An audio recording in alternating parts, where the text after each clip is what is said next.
안녕하세요. 예정대로라면 올 겨울에 결혼을 앞두고 있던 20대 후반의 여성입니다.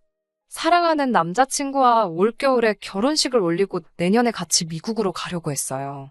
하지만 차마 존경할 수 없는 어머님의 인품에 실망한 나머지 파혼을 결심하게 되었습니다. 저희 아버지께서는 오남매 맞으세요. 맏아들이랑 결혼했다는 이유로 저희 어머니께서는 평생을 고생하셨습니다. 저희 친가가 제사도 많고 가족 간 행사도 많다 보니 맏며느리인 저희 어머니께서 정말 희생을 많이 하셨지요. 게다가 친할머니 성격도 보통이 아니신데 친할머니께서 말년에 돌아가시기 전까지 한 5, 6년 동안 크게 앓으셨어요.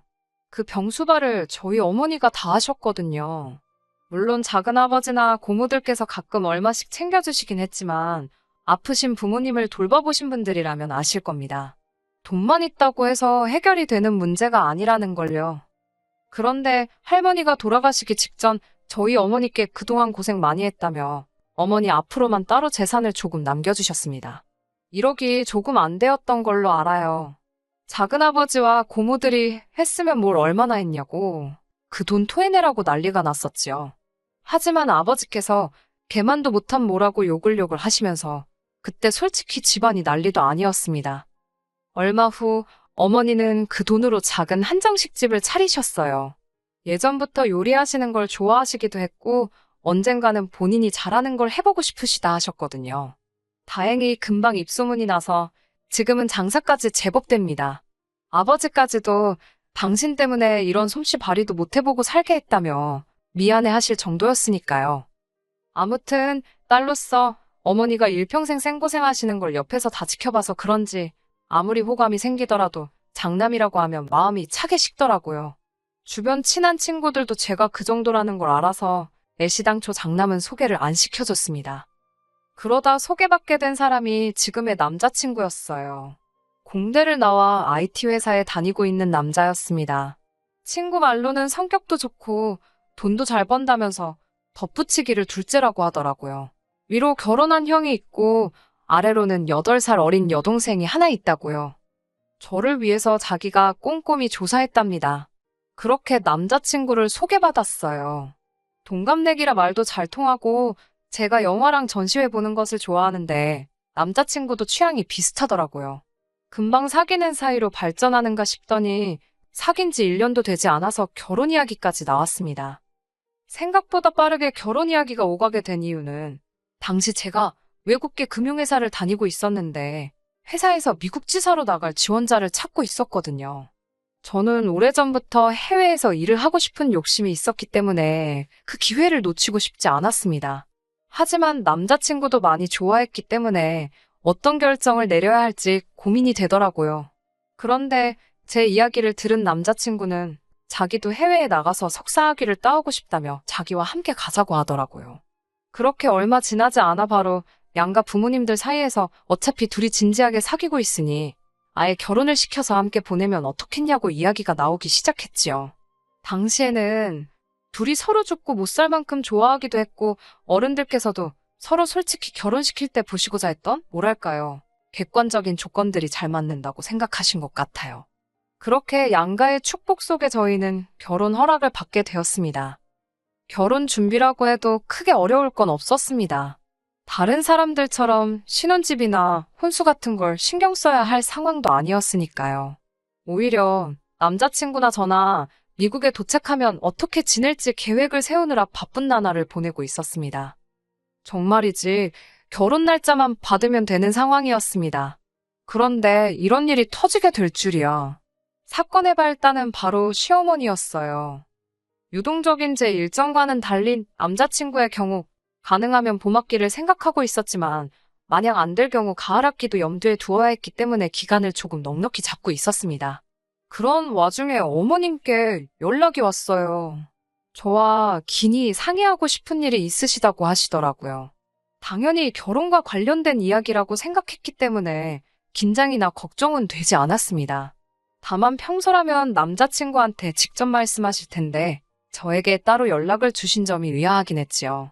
아무튼 퇴근 후 어머님을 만났습니다. 어머님께서 뜻밖의 이야기를 꺼내셨어요. 남자친구 여동생에 관해서 이야기를 하시더라고요. 당시 남자친구 여동생은 21살이었는데 검정고시를 준비 중이었습니다. 남자친구에게 조심스레 어쩌다 고등학교 졸업을 못한 거냐고 물어보니 출석수 미달로 유급을 2차례 당하면서 퇴학을 당했다고 하더라고요. 그 이후로 신우가 검정고시를 보겠다며 호언장담을 해서 가족들이 지금 기다리고 있는 상황이랍니다.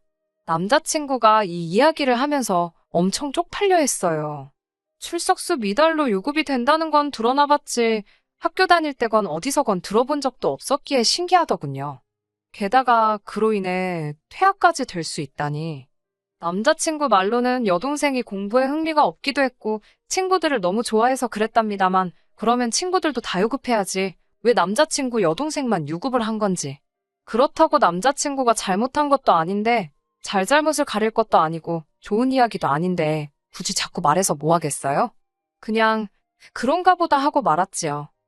남자친구 여동생 이야기가 나왔으니 말인데 남자친구 여동생과 가까운 편은 아닙니다. 다 합쳐서 2~3번이나 봤을까요? 처음에 본 건 남자친구 동네에 갔다가 우연히 마주쳤는데 껄렁껄렁한 여동생의 모습이 남자친구랑 매치가 안 돼서 당황했던 기억이 있어요. 남자친구는 항상 깔끔하고 단정한 옷차림을 하고 다니거든요. 반면에 남자친구의 여동생은 화장이 정말 심하더라고요. 노출은 또 얼마나 심하던지. 그 이후로 양가 가족끼리 모여서 식사할 때 한 번 더 보게 되었고 뭐 그랬습니다. 그때는 예비 시부모님께 말하는 버릇이 너무 개차반이라서 놀랐어요. 어머님 말씀으로는 오빠들이랑 나이 차이도 많이 나고 막내딸이다 보니까 당신이 오냐오냐 키워서 그렇답니다. 철딱서니가 없어서 그렇다며 얼른 정신 차리고 철들어서 저처럼 앞가림 잘하고 살면 좋겠다고 제 칭찬으로 훈훈하게 이야기가 마무리되긴 했지만요. 아무튼 어머님께서 갑자기 여동생의 이야기를 꺼내시니까 무슨 일인가 싶었어요. 말을 너무 안 들어서 속상하다고 운을 띄우시길래 요즘에 공부는 좀 하고 있냐고 물었습니다. 그러자 공부를 너무 안 해서 저러다 검정고시나 통과할 수 있을지 모르겠다며 제 앞에서 푸념을 늘어놓으셨어요. 솔직히 제가 딱히 해드릴 말씀이 없더라고요. 제가 남자친구 여동생이랑 가까워서 어떤 생각을 하고 사는지 그 마음을 대변해줄 수 있는 것도 아니고 그렇다고 어머님 앞에서 왜 걔는 그렇게 공부를 안 하는 거냐며 흉을 볼 수도 없는 노릇이잖아요. 적당히 어머님 말씀에 호응도 해드리고 맞장구도 쳐드리며 생각했지요. 무슨 말씀이 하고 싶은 걸까? 그때 어머님께서 그래서 말인데 저희가 미국에 갈 때 여동생을 같이 데려가면 안 되겠냐고 하시더라고요. 물 마시는 중이었는데 하마터면 뿜을 뻔했습니다. 제 기분은 아랑곳하지 않으시고 어머님께서는 걔가 1살이라도 어릴 때 미국에서 영어라도 배워오면 도움이 좀 되지 않겠냐면서 어떻게 좀 안 되겠냐고 부탁을 하시더라고요. 다 큰애니까 방 하나만 따로 주면 지가 밥도 알아서 챙겨 먹을 수 있고 그렇다면서 저만 믿으신다고 하셨습니다. 생각지도 못한 어머님의 말씀에 당황스러웠지만 애매하게 대답해드려봤자 서로 입장만 난처하겠더라고요. 어머님이 저더러 당장 대답하지 않아도 되고 당신 아들하고 상의해보고 이야기해줘도 된다고 하셨습니다. 하지만 덧붙이시기를 지 동생인데 싫다고 할 리가 있냐면서 당신 아들이 원래 지 동생이라면 껌뻑 죽는다면서 저만 결정을 내리면 될 거랍니다. 이 말을 들으니까 솔직히 협박처럼 들리더라고요. 말 그대로 네가 내 딸 안 데려가고 배겨. 이렇게 들리던걸요. 어머님께 제가 상의해볼 것도 없이 안 된다고 했습니다. 못 데려간다고요. 그러자 어머님 표정이 싹 변하더라고요. 지금 뭐라고 한 거냐고 되물으시기에 어머님 정말 죄송한데 따님은 못 데려간다고 다시 한번 확실히 말씀드렸지요. 그러자 이유가 뭐냐고 물어보시는데 어머님 목소리가 얼마나 냉랭한지 없던 고드름도 생길 것 같았어요. 들으시는 분들이 어떻게 생각하실지 모르겠지만 다음과 같이 설명을 드려야만 했네요. 제가 미국에 가는 건 다른 누구를 위해서가 아니라 제 직업과 미래를 위해서입니다. 제 남자친구, 그러니까 어머님 아들도 자기의 대학원 공부를 위해서 가는 거예요. 저희의 결혼은 안정적인 환경 속에서 서로의 목표를 함께 이루기 위해 내린 결정이고요. 저희는 따님의 보호자가 되고자 미국에 가는 게 아니라고 칼같이 딱 잘라 말씀드렸습니다. 그러자 어머님께서는 말 잘해서 좋겠다고 비아냥거리시더니 어쩌면 말을 그렇게 서운하게 할 수 있냐면서 저더러 너무 냉정하다고 하셨습니다. 평생을 데리고 살라는 것도 아니고 딱 2년만 데리고 있으라는 건데 그게 그렇게 어렵냐면서 따지시길래 그러면 어머님이 데리고 미국에 가시라고 했어요. 그러자 어머님께서 아무래도 당신이 사람을 단단히 잘못 본 것 같다면서 이 결혼은 다시 생각해보는 게 좋겠다 하시더군요. 그래서 저도 어머님 뜻이 정 그러하시다면 어쩌겠냐고 알겠다고 했습니다. 대신 남자친구에게는 정확히 이러한 이유로 어머님께서 먼저 저를 내치셨다고 알리겠다 했습니다. 그러자 저더러 제정신이냐며 그건 절대로 안 된다고 하셨어요. 제가 그렇게 말하면 당신 아들이 당신을 어떻게 생각하겠냐면서 지금 부모 자식 사이 이간질하려는 거냐고 따지시더라고요. 저도 모르게 노려보듯이 어머님을 똑바로 쳐다보고 말았습니다. 마음속으로 어머님께 너무 실망을 했거든요. 이전까지는 그래도 좋은 어른이라고만 생각했지 이렇게 경우 없으신 분이라곤 상상도 못했는데 참담한 심정이라 몰아드릴 말씀이 없었습니다. 그렇게 어색하게 몇 분간 정적이 흘렀습니다. 갑자기 어머님께서 당신이 경솔하셨다면서 말을 심하게 한 것 같다고 한 발 물러서시더군요. 딸 때문에 하도 답답하다 보니까 경우 없는 소리를 하신 것 같다면서요. 이때 잠깐이지만 많은 생각이 스쳤습니다. 어머님 입장에서는 이 정도로 한 발 물러서시기도 어쩌면 굉장히 어려우신 일이셨을 텐데 싶기도 했고 동시에 이런 일이 두 번 없으리란 보장이 없는데 어찌해야 좋을지 갈등이 되었어요. 저는 고민 끝에 이번 일은 없던 일로 생각하고 넘어가기로 했습니다. 어른도 실수할 때가 있는 법이라고 여기기로 했지요. 특히 자식 문제가 얽혀 있을 때는 그럴 수도 있다고 말이에요. 언젠가 남자친구로부터 막내딸에 대한 어머님 아버님의 사랑이 극진하다는 이야기를 들은 적도 있었기에 이해하려고 들면 아주 이해 못할 일도 아니었어요. 하지만 그쯤에서 멈춰주셨다면 좋았을 텐데 어머님은 또 한 번 선을 넘으셨습니다. 그리고 이번만큼은 저도 도저히 용서를 할 수가 없었기에 결혼까지 무르게 되었네요. 그날 이후로 한두 달쯤 지난 얼마 전에 있었던 일입니다. 남자친구랑 만나서 비행기 티켓도 같이 발권하고 이것저것 필요한 서류들도 정리하려고 만났는데 남자친구 표정이 어둡더라고요. 무슨 일이냐고 물으니 여동생이 자취를 시작하게 되었다는 거예요. 갑자기 무슨 자취? 어디서? 갑자기 왜? 깜짝 놀라서 저도 모르게 연달아 질문 공세를 퍼부었어요. 그러자 남자친구가 한숨을 내쉬더니 정말 미치겠다면서 사실 여동생에게 애인이 있었답니다. 남자친구 여동생 나이면 사실 한참 연애할 때긴 하니까 그럴 수도 있지 라고 생각하려는 찰나 남자친구가 덧붙이기를 여동생보다 20살이 많은 남자랍니다. 둘의 관계를 알아차린 건 어머님이셨어요. 집 앞에서 애인이라는 그 사람이 남자친구 여동생을 끌어안는 걸 어머님이 보시고는 당신 딸이 무슨 일이라도 당하는 줄 아셨답니다. 그래서 들고 계시던 장바구니로 내리치셨는데 남자친구 여동생이 지금 무슨 짓이냐며 자기 애인이라고 소리를 질렀고요. 그렇게 둘의 관계를 어머님 아버님이 알게 되시고 집안이 난리가 났지요. 울고불고 못 헤어진다는 딸에게 어머님은 검정고시부터 통과를 해라. 그러면 둘의 사이를 인정해주겠다고 조건을 거셨고 그러자 여동생도 자취부터 시켜달라. 그러면 1년 안에 검정고시 보고 내친 김에 수능까지 보고 대학도 간다고 그랬답니다.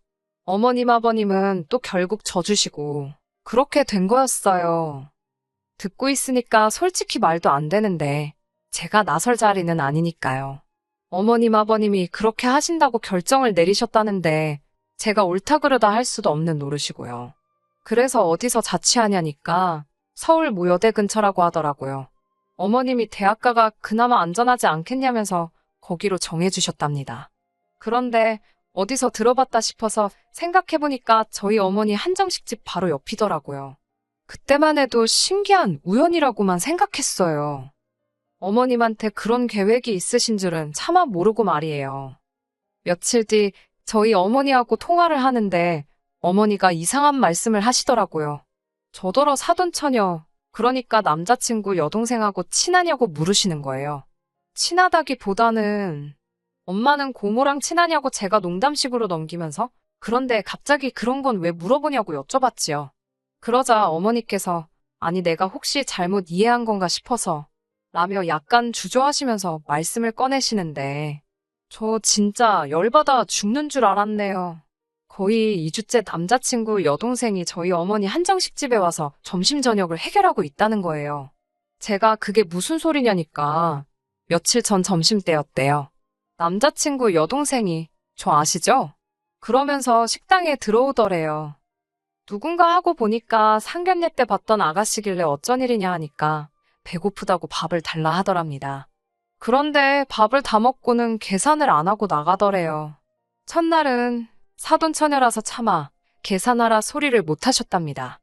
문제는 3일 가까이를 연달아 와서는 점심 저녁을 그냥 먹고는 아무렇지 않다는 듯이 나가더래요. 참다 못한 어머니께서 계산은 어떻게 할 거냐니까 제가 한다고 했다는 거예요. 어머님은 그래서 저랑 이야기가 된 건가 싶어서 일단 알겠다 하고 저한테 물어본다 생각한 게 그만 깜빡하셨다고 하더라고요. 그런데 오늘 제 반응을 보니까 당신이 잘못 알아들었나 싶기도 하고 혹시 당신이 뭐 실수한 건가 걱정이라고 그러시더라고요. 황당해서 남자친구에게 바로 연락을 했습니다. 이게 무슨 일이냐고 물으니 자기도 금시초문이랍니다. 자기가 알아본다 하길래 됐다고 내가 알아본다 하고 남자친구 여동생에게 전화를 걸었는데 안 받더라고요.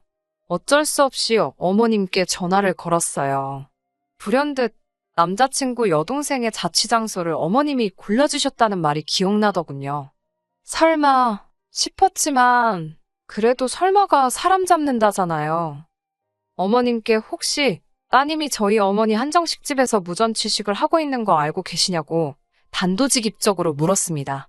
그러자 어머님은 별일 아니라는 듯이 무전취식이라니 말이 너무 심하답니다. 어린애가 타지에 나가 있는데 아는 어른이 좀 챙겨줬다 생각하시면 되지. 그걸 무전취식이라고 표현하시더냐고 오히려 저에게 되물으시더군요.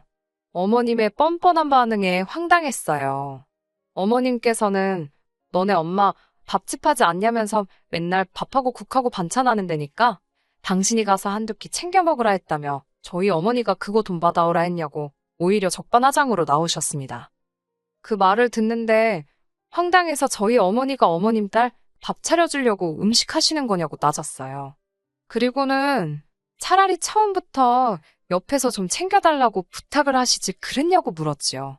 그러자 어머님께선 그래서 지금 며느리 될 애가 시애미 될 사람 가르치려는 거냐고 물으시더군요. 아니면 너 지금 밥값 달라는 소리가 하고 싶어서 이러는 거냐고 빈정대셨습니다. 그 소리를 듣는데 정말 이성의 끈이라는 게 있다면 그게 딱 끊어지는 것 같았습니다. 어머님께 제가 이럴 때는 미안하다고 사과를 하시는 거라고 그렇게 빈정대실 게 아니라고 딱 잘라 말씀드렸어요. 그러자 이번에도 지난번처럼 어머님께선 넌 항상 말 잘해서 좋겠다. 너무 좋겠어라며 비꼬시더라고요. 그러면서 저더러 지금 당신한테 실수하는 거라고 당신이 내 시험이 될 사람인 건 알고 있냐며 협박하듯 말씀을 하셨습니다. 저는 어머님과 더 이상 대화가 불가능하다는 걸 깨닫고는 그냥 전화를 끊어버렸어요. 곧이어 남자친구에게 전화가 걸려왔습니다. 방금 어머님이랑 통화했는데 이게 다 무슨 소리냐며 저더러 어머님한테 대들었냐입니다. 제가 어머님 진짜 왜 그러시냐고 저번엔 나더러 네 여동생을 데리고 미국에 가라더니 이번에는 말도 없이 우리 엄마 한정식 집에서 왜 식사를 해결하게 하냐고 따졌습니다. 우리 엄마가 네 여동생 밥 해주는 사람이냐고 소리를 질렀어요. 그러자 남자친구가 아니 그런 건 아니지만 가족끼리 밥 한 끼 챙겨주실 수는 있지. 나이만 어른이지. 자기도 알다시피 하는 짓은 어린애잖아. 그러면서 지 여동생하고 어머님을 싸고 돌더라고요. 그러면서 저더러 아무리 그래도 어머님께 대든 건 너무했다며 자기네 집이 설마 밥값이 없어서 그랬겠냐고 한가족이라고 생각했으니 그런 거 아니겠냐면서 저더러 너무 자기 엄마를 너무 나쁘게만 본답니다. 이제 보니 이 자식도 한통속이다 싶더군요. 남자친구한테 너랑도 더 할 말 없다고 끊자고 했습니다. 전화만 끊는 게 아니라 아예 이참에 정리를 하자고요. 남자친구가 그제서야 그게 무슨 소리냐며 왜 또 이야기가 그렇게 되냐고 짜증을 냈지만 도저히 받아줄 수가 없어서 말도 끝내기 전에 제 쪽에서 전화를 끊어버렸어요. 그리고는 어떻게든 남자친구의 어머니든 여동생이든 지 맘대로 살다간 큰 코 다친다는 걸 알려줘야겠다 싶어서 그동안 남자친구 여동생이 몇 번이나 와서 무전 취식을 했는지 확인해 보았습니다. 그러다 충격적인 걸 발견했어요. 이 가시네가 저희 어머니 지갑에 손을 댔더라고요. 몇 번을 돌려보고도 제 눈을 믿을 수가 없었습니다. 그대로 녹화 떠서 남자친구한테 보내줬어요. 내일 경찰서에서 보자고 그러면서요. 아니나 다를까 얼마 지나지 않아서 바로 어머님한테 전화 오더라고요. 안 받았습니다. 다음 날 아침 그쪽에서 어떻게 나오나 보려고 궁금해서 바로 경찰서엔 안 가고 있었는데 집 앞으로 남자친구가 찾아왔더라고요. 어머님하고 신우도 같이요. 제가 무슨 일로 오셨냐 하니까 남자친구가 나서서는 아무래도 오해가 있는 것 같아서 풀려고 왔답니다. 아직도 정신을 못 차렸냐고, 그따위로 이야기할 거면 지금 할 이야기 없다고 이따 경찰서에서 보자니까 어머님이 신경질적인 목소리로 저더러 도대체 어떻게 하자는 거냐고 물으시더군요. 바라는 게 뭐냐면서 밥값이 얼마냐고 계좌번호 찍으랍니다. 그러면서 이런 꼴까지 보고 서로 어떻게 한 가족이 되겠냐고요. 제가 남자친구를 바라보며 아직 어머님께 말씀 안 드렸냐니까 남자친구가 우물쭈물거리며 말을 못했답니다. 어머님 덕분에 아드님하고 파혼하기로 했다고 했어요. 저 혼자 최대한 빨리 미국에 갈 거라고요. 그러자 어머님은 저랑 간다고 당신 아들 회사까지 관뒀는데 그게 무슨 소리냐며 지금 너 내 아들하고 내 딸 인생 다 조지려고 작정을 했냐면서 갑자기 열불을 내시더라고요. 그때 남자친구랑 남자친구 여동생이 어머님한테 적당히 좀 하라고 여기 화난 거 안 보이냐고 지들 엄마한테 소리를 꽥 지르더라고요. 어머님한테 엄마 때문에 다 망했다면서 아주 난리를 치던걸요. 그러더니 냅다 둘 다 제 앞에 무릎을 꿇다시피 하더니 각자 다른 이유로 울고 짜고 빌고 난리가 났었네요. 남자친구는 자기는 어머님 안 보고 살아도 된다고 같이 미국으로 가서 돌아오지 말자고 그러질 않나. 여동생도 자기 5만 원짜리 2장밖에 안 가져갔다면서 그거 지금 다시 가지고 왔다고 죄송하다고 한 번만 봐달라고 그러질 않나. 왜들 이러고 사는지 한심하고 답답하고 보고 있는데 속 터지더라고요. 결국은 일단 경찰서는 안 갔고 대신 어머님하고 여동생이 저희 어머니한테 가서 죄송하다고 정식으로 사과드리게 했습니다. 처음에는 진짜 경찰서에 데려가서 매운맛 좀 보여줄까 했지만 용서를 받는 경험을 해보는 것도 앞으로 살아가는데 도움이 되지 않을까 싶었거든요. 남자친구와는 결국 완전히 끝냈습니다. 부모 자식 간이 무슨 칼로 무자르듯이 잘리는 것도 아니고 어머님 인품이라는 게 하루아침에 달라질 것 같지도 않았거든요. 솔직히 어머님 인품, 전 희망이 없다고 봅니다. 들리는 이야기로는 남자친구는 준비하던 미국 대학원도 떨어졌고 다시 구직 활동을 하고 있다는데 요새 IT 업계가 옛날 같지가 않아서 어떻게 될지 모르겠네요. 그리고 남자친구 여동생은 나이 차이 많이 나는 남자랑 결국 동거를 시작했다는데 제 친동생도 아닌데 그 이야기를 듣고는 한숨만 나오더군요. 저는 2달 뒤에 출국하기로 했습니다. 미국에서 직장 생활이라니 너무 설레고 기대됩니다. 또 혹시 아나요? 가서 새로운 인연을 만나게 될지도 모르잖아요. 가서 잘 지내다 오겠습니다. 언제 미국에 놀러 오시면 연락 주세요. 끝까지 들어주셔서 감사합니다. 오늘의 사연은 여기까지입니다. 구독과 좋아요, 알람 설정 부탁드리고 더 좋은 사연으로 다시 찾아뵙겠습니다. 감사합니다.